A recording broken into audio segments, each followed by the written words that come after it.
Hello everyone, it is your boy back at it again with another video, and this time we're going to be looking at the Quran and the next section. The next section is in my Quran is only 2 verses, and so I actually only need 3 verses from the Bible to just completely destroy the 2 verses in the Quran. Oh, more Bible verses to destroy the Quran? That's right. And I'm going to show you why and how in this video. So let's jump right into the video. Okay, so the next section is 60 and 61. So these 2 verses is that are the next sections. And it says in 60 and Surah 2, 60, 61. Okay. And recall the time when Moses prayed for water for his people, and we said to him, Go with your people and smite that particular rock with your staff. So when he did so, there gushed forth from it 12 springs, so that every tribe came to know of its drinking place. We said, Eat and drink of sustenance provided by Allah, and commit not transgression in the land like peace breakers.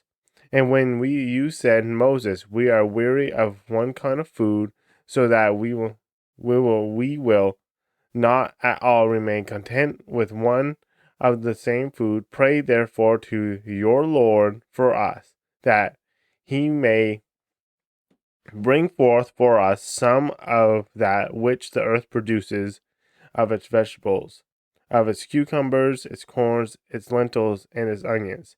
He, God said, would take in exchange that which is inferior, delicious food, for that which is superior, the realization of the noble object of your life. If this is so, then go to some town, and you will certainly have there all that you have demanded. And lo, so it so happened, they were smitten with abasement and desolation, and they incurred of displeasure of Allah. That was because they denied the messages of Allah and sought to kill his prophets unjustly, and that was because they disobeyed and had been transgressing. Okay, no, okay. First of all, 61. Just reading it just now, I just came to this.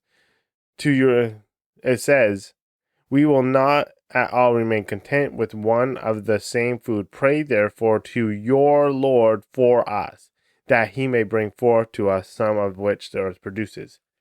The Hebrew Israelites at the time and Moses believed in the same God. So when they go and say, Moses, pray to your God, no, oh, no, shh, no.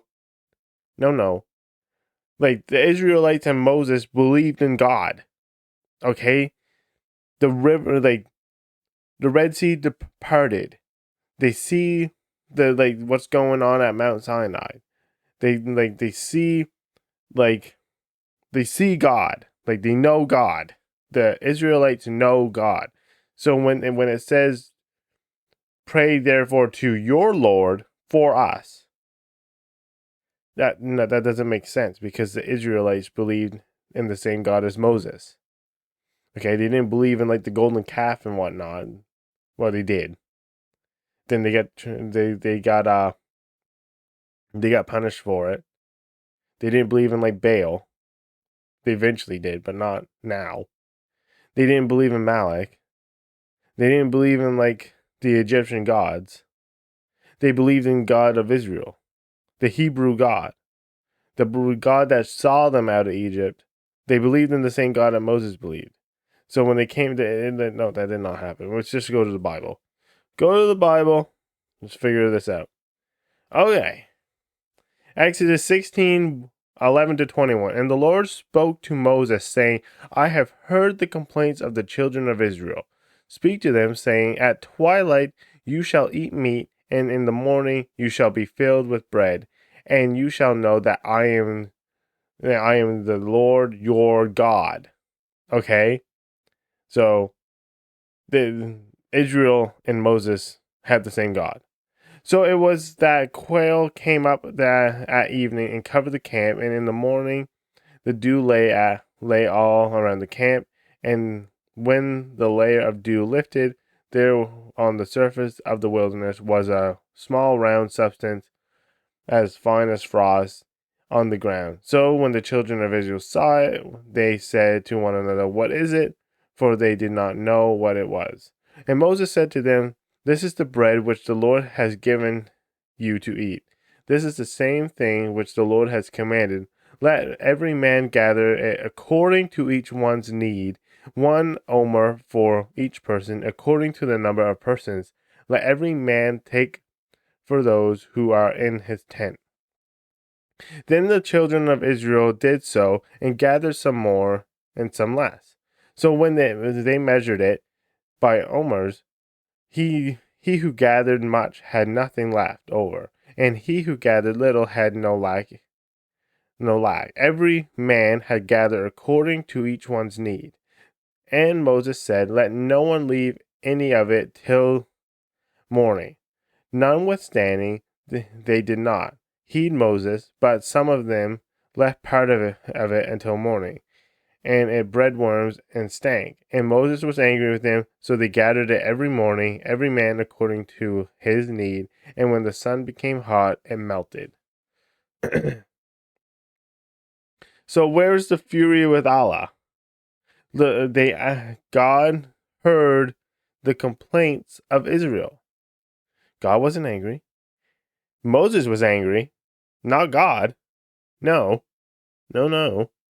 And God provided bread for them, for Israel. God provided sustenance. Okay? God provided for Israel. The same God that Moses believed, the same God that Israel believed, provided. And God wasn't mad with them at this time. Moses was mad at them at this time because they left bread out and Moses told them not to. But let's go to the waters. Let's just go to the water. Okay, and we have two, one in Numbers and one in Deuteronomy. Then Moses and Aaron gathered the assembly together before the rock, and he said to them, "Hear now, you rebels. Shall we bring water for you out of this rock?" And Moses lifted up his hand and struck the rock with his staff twice.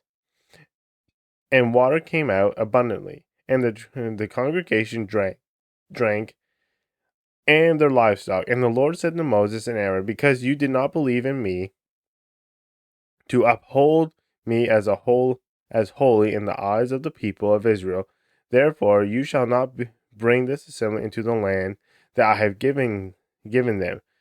There are the waters of Meribah, where the people of Israel quarreled with the Lord, and through them he showed himself holy." Okay, where's the 12 streams of the tribes? Where like that? No. Okay. And I pleaded with the Lord at the time, saying, "O Lord, hold on. Sorry, it wasn't Deuteronomy, it was Exodus, actually. Whoopsie. But I found it. Okay, Exodus 17, 5-7. And the Lord said to Moses, "Go on before the people and take with you some of the elders of Israel. Also take in your hand your rod with which you struck the river, and go, behold, I will stand before you there on the rock in Oreb, and you shall strike the rock, and water will come out of it, that the people may drink." And Moses did so in the sight of all the elders of Israel. So he called the name of the place Mishah, and Meribah, because of the contention of the children of Israel, and because they tempted the Lord, saying, "Is the Lord among us or not?" And the Lord was with them, because they struck the rock, water came out. But the Quran is saying that there was 12 streams coming out of this rock representing the 12 tribes of Israel. No, that's not true. Okay, it gets it wrong. Okay, there was no 12 streams spewing out of the rock. Okay, Moses struck the rock, water came out so people could drink. It wasn't this lighting divinity of crazy spectacularness. Well, it was quite spectacular. Water coming out of the rock is pretty cool, but it wasn't like this 12 tribes of Israel and enlightenment and all that stuff and approval. It was this sign of God Moses done for the children of Israel because they were getting mad at Moses. And Moses is like, okay, you need some water? Here you go. And Moses struck the rock, water came out, and the children of Israel drank. It wasn't just like 12 streams representing the 12 tribes of Israel. It was so they can drink water, okay? So the Quran gets it wrong again and again and again and again. So I don't understand. Like, you have the sources, which is the Bible. When you go to the Bible, the Quran gets it wrong. So it just goes to show once again that the Quran is false and they can't even get the story straight. Like, no, there's no way.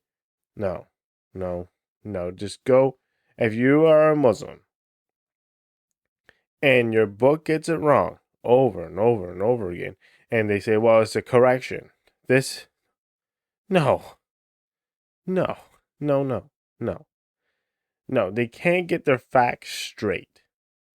Okay? They're not correcting like, they're going to, like, they're correcting, like, Matthew and Isaiah. Are they really trying to correct the Torah? Because the Quran points to the Torah. And right now we are at least in the Torah. We are. Exodus, Numbers is in the Torah. And we go here and we can see that the Quran gets it wrong. And when the Quran points to the Bible, at least the Torah, which is Genesis, Exodus, Leviticus, Deuteronomy, and Numbers, the Torah, the Quran, no, gets it completely wrong. Okay? So do not trust the Quran. Go to the Bible. Okay? Let's just start with the Torah. Okay? The Quran gets the Torah wrong. Okay? It doesn't correct the Torah. It points to the Torah. The Torah corrects the Quran. And the Quran is false, making the Bible right. Okay? It's just a story. It's just the Bible verses versus the Quran verses. And the Quran verses get the Bible verses wrong. And it's not this divine revelation from Muhammad, because Muhammad did not get the story straight from God. The Bible cannot contradict itself. It cannot. Okay? So, I hope you guys enjoyed this video and learned something new. Peace out, players.